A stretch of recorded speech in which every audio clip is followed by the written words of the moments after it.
You know, since the pandemic, man, one, I can't get a hold to your buddy Ash, baby Ash.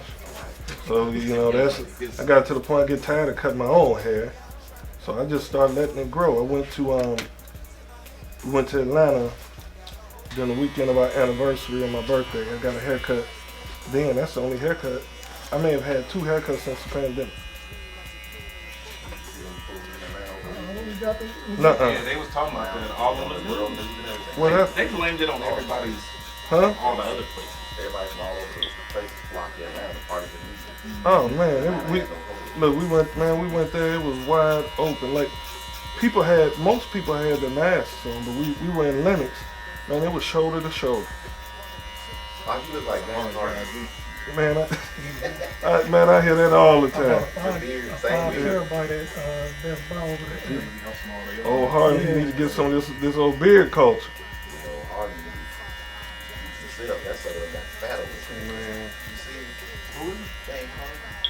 Oh yeah, I think he did on purpose. And I was gonna say, I heard they say it was intentional.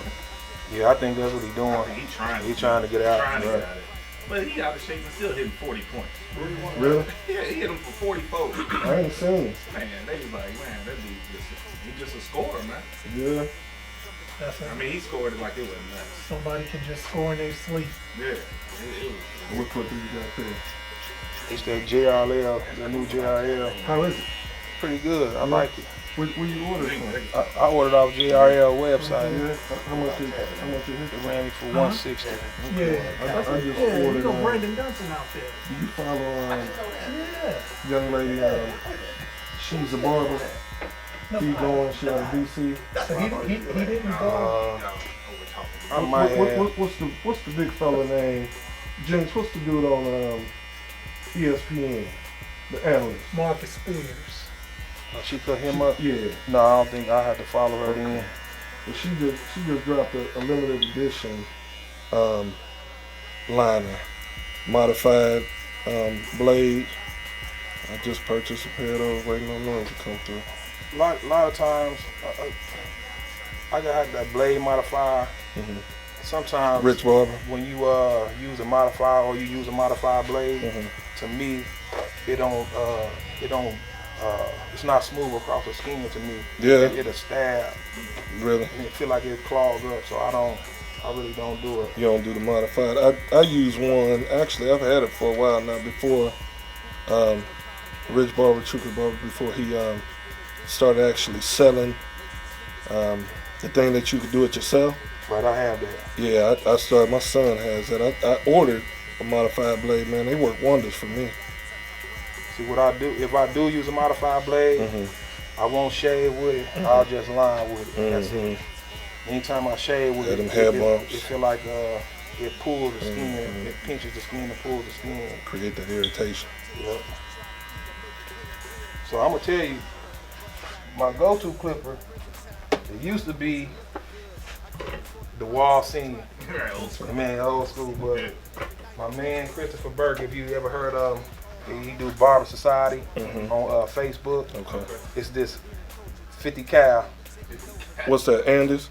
No, this is a caliber clipper. Oh, the 50 cal. You know, I was out. This we did. He sent me. He sent me this. This was a care pack he sent me. He just looked at my page, seen my cuts, like, and he followed me and he's like, I want you to check this out. Send me this care packet. It was a cake, but I used that. The cake was tore up. I was that care packet, all coilers. I was at Browner Brothers in 2019, and they had a vendor booth, and they were cutting. I checked them out, but I hadn't had any feedback. Didn't know anybody who used them. So them your go-tos? Yeah, most of the blends you see, if you look at my page, is this clipper right here. Yeah. What is it comparable to? He says he compares it to the senior. The master. Okay. So look, it's heavy. It's tough. How much it run? It run about 160, but like he gave it to in a care package, so I I use it to God death. is So you good, gonna huh? say right? Can't complain. You gonna get your money's worth out of that joint. But you know, that's my go-to clipper. But I like a lot of liners. But I got these. This blade, it was from Fahim Alexander. If you heard him, Who? Fahim Alexander. He, Out of Philly? Yeah, We got him on the podcast next week. yep. I had I got you, ordered man. ordered a pair, but like it was he modified this one, and so I took the blade off and put it on the cordless Andes. Yeah. Hit, huh? You will see. Yeah. Okay. Crisp. You will see. Now you ordered the blade? I ordered him? the Or the whole clip the whole clipper from him? The LI, the Slim Pro LI, and I just took the blade off. Like I'm a clipper connoisseur, but I ordered the one they modified. Okay. This the one they modified. So, but yeah, I'm a kind of clipper connoisseur. I treat my clippers like I used to my gym shoes.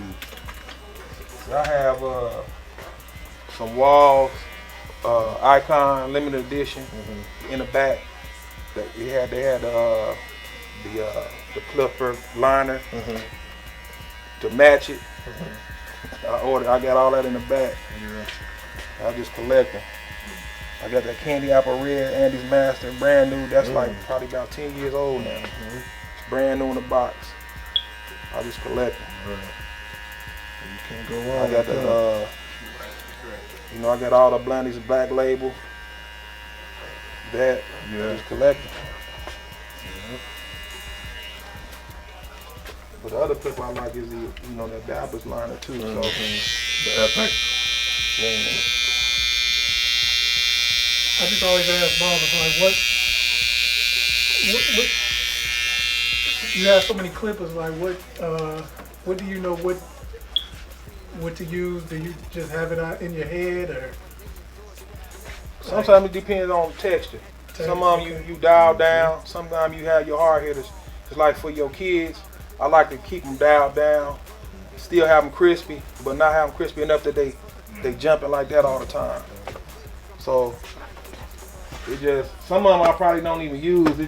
I just got to see them there. Right. Because one might go out and I don't have to run to the back. I had to modify it. So I got all of them ready to go at any given time. I just pick it up and ready to go. But I got these old school Speed Masters for you old Old heads. school. Yeah, that's real old school. Them cordless ones though, how long do you have to charge them? These here, man, you one use and you almost have to charge it back up. Which one? On the cordless Master. But usually I don't like to keep them plugged up because the cords be in the way. But the best way with them is to keep it on the charger. Keep the charger plugged up, and when you use it, don't put it down, put it back on the charger so it keep it charged. Because if you don't, like when I use it to shape up my afros, then next thing you know, I got to go to the cording. Those I love those. Andes, I love those Masters with the surgical blade, any afro, I shape up, that's what I use. Everybody always asks me when they see it, when I post it, like, what you use? Andes Master with the surgical blade. A lot of people ask me, do you put the hairspray on there first? I'll put any chemical on there last. Anything you see with the finished product, all the product go on last. Everything I do start first, because that was the haircut I had the problem with the most. And so that's the haircut I worked on the most. So that's why I look like he does. Used to do a lot of designs back in the day. Then with the design, you're doing so much, you're trying to get the design crispy. And then when you take, like I used to critique myself when I post my picture, and I see a line and a fade, I'm like, man, so I got to work on that. So I stopped pretty much doing design and work on the technical part to keep the fade tight, do all that stuff. So that's what I like to do with that. But like I said, man, I've been in the haircut business pretty much my whole life. Father worked in Hyde Park in Chicago. The school or? No, the barbershop. Oh, The okay. barbershop, Hyde Park Hair Salon. It was called Hyde Park Hair Salon. Okay. What was that at? It was in Hyde Park. It was like around the Kenwood area, if you're familiar with Chicago. Not that, what, Kenwood Liquors at Harold's, not in that, Like Kenwood Academy was around the corner. okay, around the corner. They had a movie theater around the corner. Okay, I think it's still there. Yep, that salon's still there. Okay. So he worked there. You know, that's why I used to go get my hair cut. You know, being, especially when you go in high school, they talk about sports and what you're doing and this and that, they own you. But like, he used to, I don't know, it's still a tradition. If you're a barber, it seems like your kids get the haircut the least. My wife always say, I'm gonna find me another barber. So you ain't got time to He get a haircut like almost every month, once a month. How old is your kid? He don't mind now until you get in high school. Yeah, my son 9. Oh, okay, so he ain't picking up no clippings. Them little girls start looking, look, Pop, Yeah, he gonna be on it. like Lawrence Fishburne and Trey. Right. So I'm a real, like, as far as when I hair, I'm a real detail person.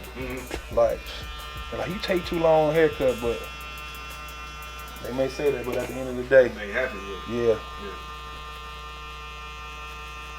I was gonna ask, do you do appointments only, or do you do walk-ins, or what's your? Because you working 2 jobs. See, I did walk-ins, but when the pandemic hit, I don't do like technically appointments. Like I have an appointment book, and I just like people call me, and I put their name in order in the line, and then when I get finished with the next one, then I'll call the next person to come. Oh, okay. That way I can take my time and get out here at a time that I need to go to work. But like a lot of people say, if you're a barber, you should charge a price that you shouldn't have to work another job. That's good if you in that demographic kind of area, you could do that. But you like small towns, it's a little harder to charge $50 to $60 a cut versus a big city, because it depends on the price of living. The price of living that I needed to do that, of course I will, and I believe my haircut is worth that. Yeah. But at the same time, I've been on these people since I've been here. Kids since 3 years old, they come back and grown men now, married and stuff like that. Let me get $70 for a cut. Like, I just watch them grow up. I don't feel right doing that, but you know, that's just me. I'm still blessed. Like I said, I've been here 11 years now. Going on, it'll be 12 years. Right. Like in April. So I'm good. God been good to me. I don't have nothing to complain about. Yeah. Even through the pandemic, we still here. You're right. But with that being said, though, cost of living, like everything else gotta go up a little. Right. So I ain't saying you gotta do $70, but Oh yeah, the increase comes. okay. You know, the increase comes. Like you talking about designs and all that. Oh yeah, that's nah. Everything that's now I don't like if somebody get a haircut and I know I obviously like Osh for example. He get a haircut, got a beard and all that. I'm not gonna say your haircut costs this, your beard costs this. Right. Then I'm gonna add this on for that. I'm just gonna put it all in one price. There you go. You know. Right. Say that it ain't like going to buy a car. Right. You want flow mats too. Sunroof, Right. That's that. spoiler. Because like just to say, you know, in small towns, most other people have business too. So they may come here and I may go there. So we gotta a little network. we have to keep it flowing. So I can't overcharge you and then I go to your store like I need a discount. No, so it's give and take. Yeah, and I understand, but you know, I went to Bronner Brothers and I sat in a class, and one of the topics was just about charging your work. And it was interesting because I totally agree with what you're saying on one end, right? Right. But one of the main points, and it was a class that you said Barber was teaching, and his point was based on charging, because I brought the question. I said, well, I live in a smaller geographic area, you know what I'm saying, different economy than being here in Georgia, Chicago, places like that. And he said, well, I understand that. He said, but what you have to understand is, one, you have to know your worth, and people are going to pay with you know, for what they want. And so give you an example. So with the Jordan shoes, when the Jordans come out, right, when they open the mall and they sell the Jordans, they don't sell them less, you know, they're not less expensive in Decatur or Champaign than they are in Chicago. You know what I'm saying? You know, people gonna buy what they want. So, you know, I totally understand. I don't think grossly undercharging, you know, overcharging people, but I definitely don't think grossly undercharging either. You know what I mean? Right. Yeah, I'm not saying undercharging myself because I know my work, and I feel like I can go anywhere and get into that demographic of charging $60, $70 because I've been doing it so long, and I value my work, you know, and like when somebody come in the chair. And I try my best to give them what they're looking for, and then, you know, when they get in that mirror, they see that mirror, and they like, okay, that's it. You know, I feel like I can say that's $100 cut. I need, you know, that's what I need. Right. But if I was in that type of space, I would do that. Right. You know, but like we're in a small place, so I have to charge enough that, of course, I can pay my bills and have some money in my pocket to live. Right. But I'm not going it for free. $10, $15, no, that's seriously out of the question. Right. So if you don't mind me asking, how much do you charge? You know, it's like 25 and up, 30 and up, somewhere in that area like that. Yeah. As somebody that's not a barber, that's a client, I'm good with that. Now, I will say, I've been on record saying that if all the credentials, the license, everything is on point, I'd go up to 50 for a baldy and a beard. You know, if I'm comfortable in the environment, you know, I have children, one with special needs. I mean, it's just like he said, you know, I'm willing to pay for not just the haircut, but everything that comes with it, like your environment, your decor, so and your quality of work. So I mean, I see what you're saying. I appreciate that as a non-barber, but you know, if gas is $3 in 6 months, I mean, you got to. When you say you still gonna pay, you going to pay believe me. You just might not. Believe me. Drive I could be, you know, I could be behind the chair sometimes. Like, man, they didn't went up on milk. They didn't went up on this. They didn't went up on that. So we have to do the same thing. You know. So yeah, I don't stay the same. Like I'm gonna stay $15 and I see the milk go up because if I'm staying low, but I still have to pay high price for milk. And then when as my son get older, need clothes and shoes, I have to pay those prices that they dishing out. You know, so we can't go in the store and say, "Can I get that discount?" It don't work. Absolutely, it don't work. So I have a question. With all that being said, so what is your opinion when non-licensed barbers are charging the same amount that you're charging? Knowing the quality of work, the years of experience, the credentials, you know, all that combined, you know. I disagree with that.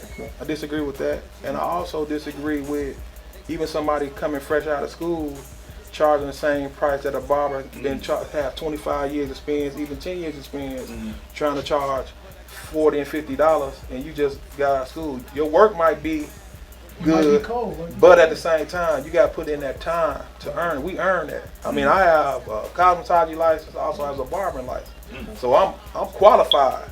You know, I let people know I'm qualified, but I just don't throw it out there just to say this because I also was cutting in my stairs, in my basement as an unlicensed barber, so I know how I feel on both ends of the stick. But at the same time, I put in the work, I put in the hours, and I paid the cash to earn that license. Then I took that state board test 3 times. That was on the cosmetology side. I took it 3 times. I had to go back to get another 250 hours because I didn't pass it the third time. So I had to put money up. You know, so but I'll help if you unlicensed or licensed, I will help you. But I will tell you, look, get that license because with the license you can go anywhere you want. You can always go to out of state with your license and don't have to start all over. But if you unlicensed, you want to move, people not gonna let you go in their shop unlicensed like that. That time is out. And why would you want somebody all the time coming to your house? Or you going to somebody's house in an area where there's a lot of crime and stuff like that? I don't want to think like that, but sometimes we gotta put that out there like that. Now I'm not saying nothing against a mobile barber. Get your money as best way you get it. I'm behind anybody trying to get the money the right way, because look what's going on in the world. You know, there's a lot of crime, a lot of kids out here killing themselves, and somebody as barbers, as kids, look up to in the community, because we talk about every and anything to them. You know, I've seen kids come in here at 3 years old. Some end up going to jail. Some end up in a graveyard, but some end up getting educated and family and job. I seen it all. The ones that go to jail hurt, yes. The ones that die hurt, yes, because I talk to them all on a personal level. You know, and that's what drives me to keep going. That drives me to talk to my daughter, to talk to my son. You know, that drives me to be more connected at home with my wife. And what can we do to make sure our family don't deal with things like that? You know, that's just me. That's what we was talking about kind of the other day, about like the barbershop. That's the safe spot, you know. Yeah. That's the, you know, the neutral. That neutral zone, Yeah. right? Everybody, At least used to be, right? Yeah, right. Used to be. And pretty much, you know, for the most part, I don't hear too much, you know, nonsense at a barbershop. Now, you hear about the mall, you know, the gas station, of course, the liquor store. But the barbershop, you don't hear too much. And a lot of times, you know, nowadays it's these younger kids, it's not all, but some, is a lack of respect. You know, they don't respect where they at. If they feel threatened, they're gonna go up right where they feel threatened at, you know. So my job is to make, if the barbershop is full, it's my job to make sure the environment's safe. It's my job to keep the tempers down. If somebody over there, if I have a woman that's in here with her kid, just getting her hair cut, and they talking vulgar language, I'm gonna come over here like, hey, tone that down. You got a woman over here. You got to make a environment safe for everybody. I just don't want everybody just from the hood coming through. This is a place where you want businessmen, businessmen bring that kid. You want all money. Money don't have no color. You just trying to get it all. But you want to have an environment to say when they come in, like, man, this is a great place that I want to keep coming. You know, that it's not biased. It's nothing like that. You can talk wherever you want to talk, but you can't just be disrespectful. If you disrespectful, I'm just gonna come out this corner and say it. I don't care who it is. You got to go. You got to go. Yeah. Because safety is first on every level. Safety is first on every level. Because I worked in barbershops where people got jumped outside, you know, and I had to go out there and break it up. Right. You know? They didn't come in, but they was waiting on them outside. Waiting on them outside, but whatever the area is, people see that, they gonna like, nah. Yeah, I don't care how good. You know, especially being like a black-owned place. You know, it's already. that's the first thing they gonna say. It's hoods up in there. Everybody not hood when they come to the barbershop. Just because somebody have a baseball cap on don't mean they from the hood. You know, or if they are from the hood, don't mean they act like that.